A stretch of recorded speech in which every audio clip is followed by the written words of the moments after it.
Hey everybody, we want to talk about the impact that your words have on people. And Lindsey and I have been talking about that recently. And what are some of the words that have meant a lot to you?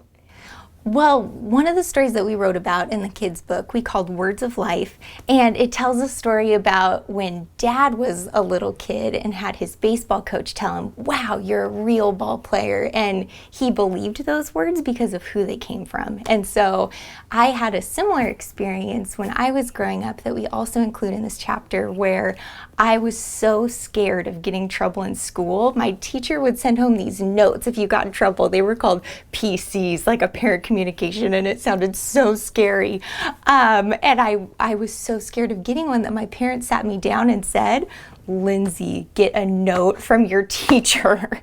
And so Yeah, you were required. yeah, you wanted me to get a note. So I did something silly, like I forgot to get a test signed, and then I brought home this PC and was weeping. I felt like I would be known by this mistake for the rest of my life. And all Dad did with this note from my teacher was write over it in a huge Sharpie, "Lindsey is a great kid." And that, I love that as a picture of grace, because that is what grace is. It's Jesus saying over our lives, "You are a great kid, even when you make mistakes." Yeah, it's like he's like writes right over the top of it the word beloved. And then we would start seeing ourselves not for our big success or our big failure, but we would see each other for who we're turning into. And it seemed like that was it. And even when most people didn't see a rock in Peter, Jesus saw a rock in Peter. He called him words that he wasn't quite yet. And so it isn't just blowing sunshine at the people that you love, but to actually see them and remind them. It's like holding up a mirror, say, "You are that person." I remember a guy named Brad.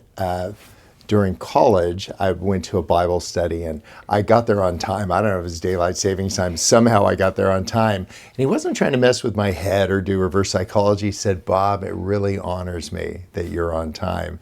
And I'll tell you, it's 40 years later, I'm on time. You know why? Because Brad told me 40 years ago, I'm that guy. And so for parents, I would say the words that you speak over your children, even the words that you speak over your spouse, over the people that you love the most, they actually matter because they start shaping our view of how we see each other. And would you say that that's happened in your life, that you see yourself now as a good kid?